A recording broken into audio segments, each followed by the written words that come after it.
Fresh Fruit Award-winning comedian Kelli Dunham's writing has been syndicated nationally.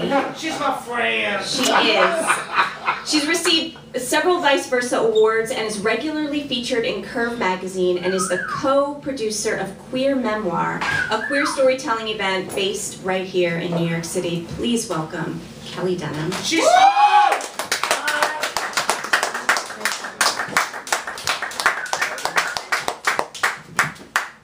Hi, I'm Kelli Dunham, and I know I have a flag shirt on. I'm wearing it ironically, just in case you wondered.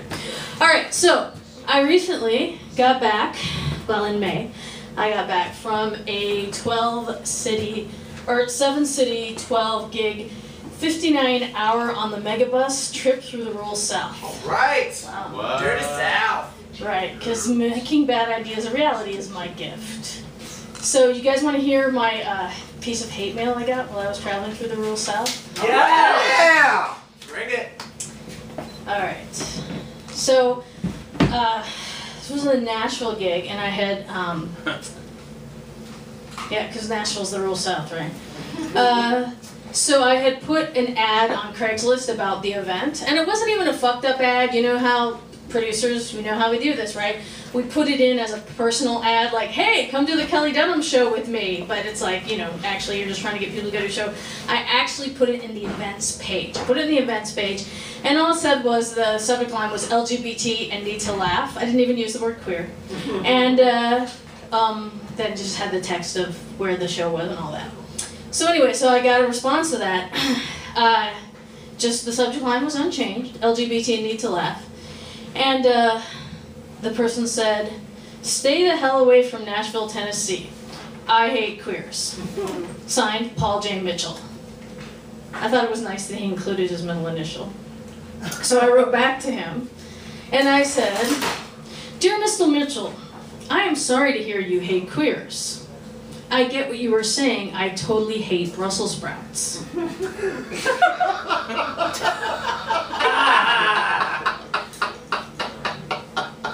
Recently I have found, however, that it makes my life easier to just avoid places where Brussels sprouts congregate, instead of insisting that Brussels sprouts leave me alone. You would not believe how much time this saves me on email. With much affection, Kelli the Comic.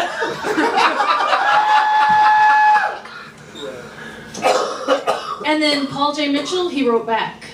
And he said, the last thing I want is LGBT affection. So I friended him on Facebook.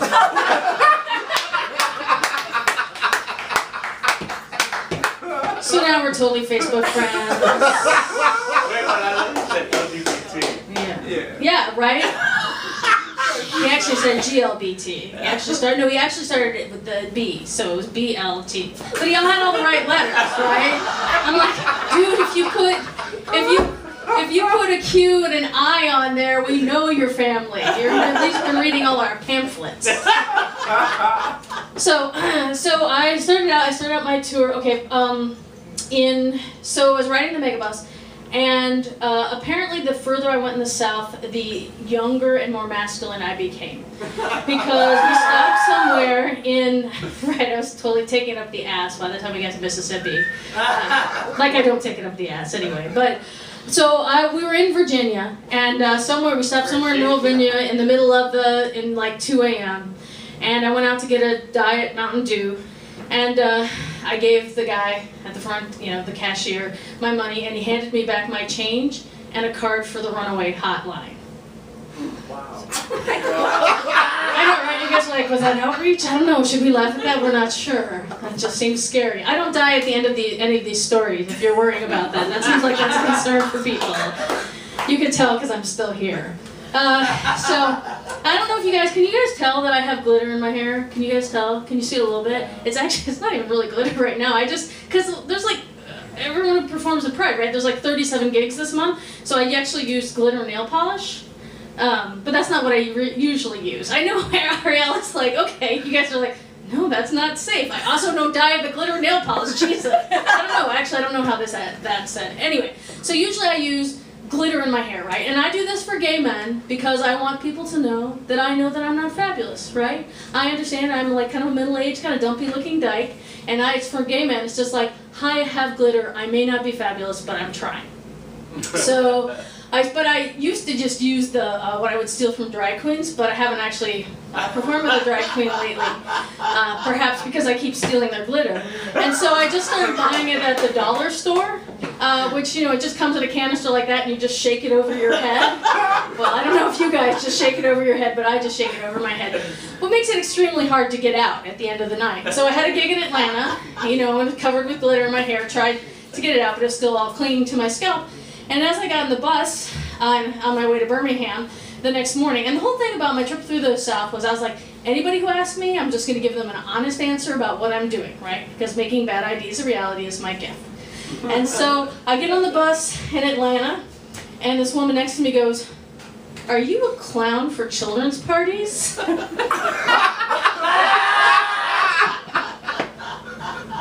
So, but I'm just going to give an honest answer to anyone who asks me, right? So my name is Kelli Dunham. I'm traveling through the real, I'm a queer stand-up comic, traveling through the real South. I want people to know there's queers everywhere. Blah, blah, blah. 3 more minutes, end my speech with, because sexual orientation and gender identity are 2 different matters. Yes. Silence. She looks at me and she says, "You know, you should just tell people you're a clown for children's parties." So the next place I went on my trip was I went to Birmingham, Alabama. Oh, no. And in Birmingham, Alabama, I performed in a gay bar, and then that next night, surprise, the next night I actually had to meet the megabus in Mobile, Alabama at 2 o'clock in the morning. And so the director of Birmingham Pride drove me to Mobile, Alabama, which I had never been to before. And how many folks have taken the megabus? You taken the megabus? Okay. So you know that they just pull up on random street corners, right? And in the South, they're not even marked. They're not even like that little cute man that kind of looks like me. There's not even that little cute man that looks like me. There is nothing, right? You just have to match it to your app, you know, where it says. So the director of Birmingham Pride drops me off at this parking lot. It was a check-cashing parking lot at 1 o'clock in the morning, and it was an hour before my bus was coming, completely unlabeled, just a check-cashing parking lot. And he looks at me and says, "Do you want to borrow my gun?" Which in all my years of doing Pride, nobody has ever asked me if I wanted to borrow their gun. But, do you guys really think I died at the end of the story? I was totally fine. Oh my God, it's such a... Why am I trying to do this comedy at a spoken word show where people are like, "Do you die? Are you going to write a poem about that?" Please don't. Actually, these guys did pull up. It was like they came from the... they pulled up in a pickup truck, and one of the guys was like... What? And I was like... He had how do you call it, like the gun rack in the back with the baseball bats on it, and he was like, "You should give me a suck job." And I was like, I actually didn't really understand what he meant, and so my response was, "Well, I'm not actually that good at that, especially on flesh and blood penises." And that so confused him that they drove away. So I prevented a attempted gay bashing with my confusion, which again. And I had a little bit of a backup. I was thinking that I would get on Grindr, right? Because when I'm on Grindr, I would like find the gay men, and I'd be like, "Yes, I know that you are looking for a blowjob," and I could even possibly do that, although I did just turn down somebody. But if you could just come rescue a middle-aged lesbian instead, that would be awesome. So the next place I performed in Nashville, Tennessee. And in Nashville, Tennessee, I performed in an anarchist theater collective, which in Nashville is actually code for abandoned warehouse. Right. And it had actually been condemned the day before, so there really wasn't a very big crowd. But that was the gig that my biological sister, the accountant, decided to come see me perform. And so we went out to dinner with the organizer of the Anarchist Theater Collective, and the whole time she talked kind of in queer talk, you know, talking about this and that, you know, why it would be a political action to start a sex toy shop in Tennessee, and talked very quickly, and she talked in like queer upspeak, right, going up at the end of the sentence. And so, if we all had dildos, blah, blah, blah. And when we went to the bathroom, my sister, the accountant, turned to me and said, "Was she speaking in tongues?" And so we went to the Anarchist Theater Collective, and my sister was not familiar with the term anarchist. She goes, "What exactly is anarchism?" And I thought for a while, trying to put it in words you understand, I was like, it's kind of like libertarians that don't bathe. Really? You can't laugh at that, really? You don't know any anarchists that don't bathe. Really, is that true? Wow. Okay, note to self, never joke about anarchists at spoken word events. So, anyway, sitting down next to my sister is Sideshow Benny, one of my old friends. You guys may know Sideshow Benny from he's been on Penn and Teller bullshit and stuff. He holds the world's record for being able to put the longest nail up his nose. And so my sister, the accountant, sat for a long time because can you imagine the things at the Anarchist Theater Collective were not very well organized. And she had 45 minutes to talk to my sister, the accountant, and Sideshow Benny. And I don't really know what they talked about, but I noticed that the other day they friended each other on Facebook. So I felt like that was solidarity building of sorts. So the last place I stopped on my trip through the rural South was, you guys are familiar with the Million Moms conference? Yes. Yes, okay. No? Okay, raise your hand if you are not familiar with the Million Moms conference. Okay. Alright, so the Million Moms, thanks for the cheering for Million Moms. Alright, the Million Moms are, you know that media group that was leading the push to try and get Ellen not to be the spokesperson for JCPenney anymore? That was and it's supposedly they're grassroots and supposedly moms, but they're actually funded by the American Family Association and headed by a dude who I'm pretty sure does not identify as a mom.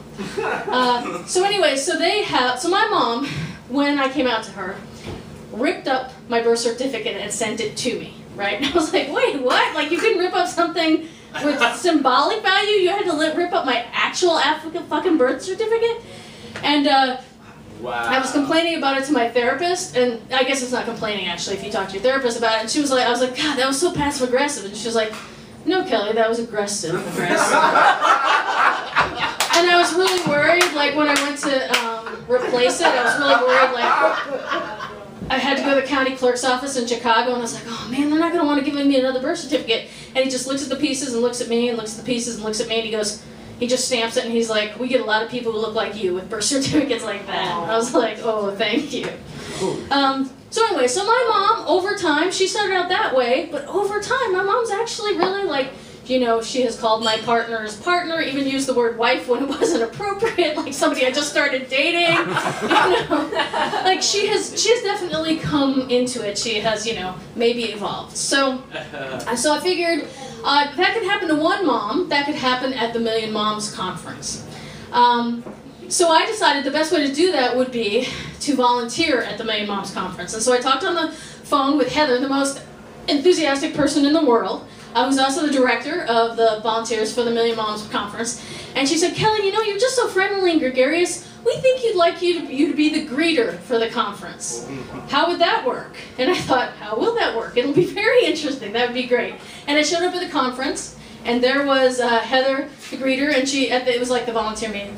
And she took one look at me and said, we actually have another job that we were thinking of you. Because somehow she thought this should not be the face of the Million Moms conference.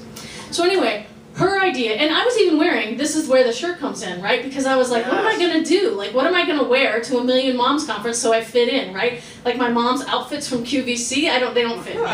So I decided, I felt like that, that scene from the Birdcage where the guy is putting Playboys in all the bathrooms, and he's like, what? It's what they like. So that's what my flagship, what? It's what you guys like. So her job for me was to sell books at the keynote speaker's table. You know who the keynote speaker was? Sarah fucking Palin. And for some reason, that was a philosophical line I could not cross. I just couldn't cross that line, right? So I did what any mature adult human would do. I went and hid behind a potted plant.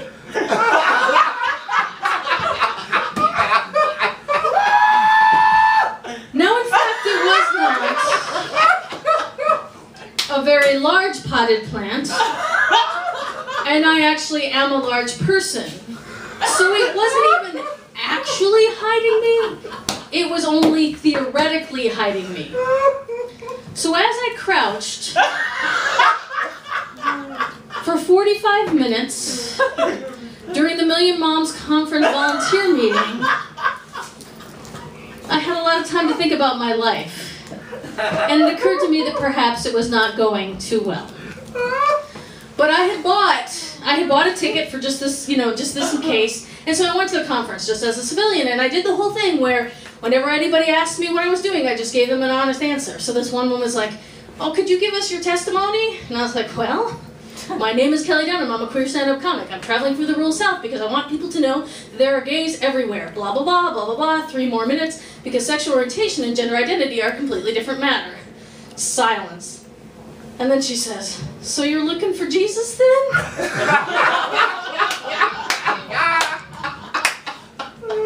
"No, I'm looking for a clown for a children's party."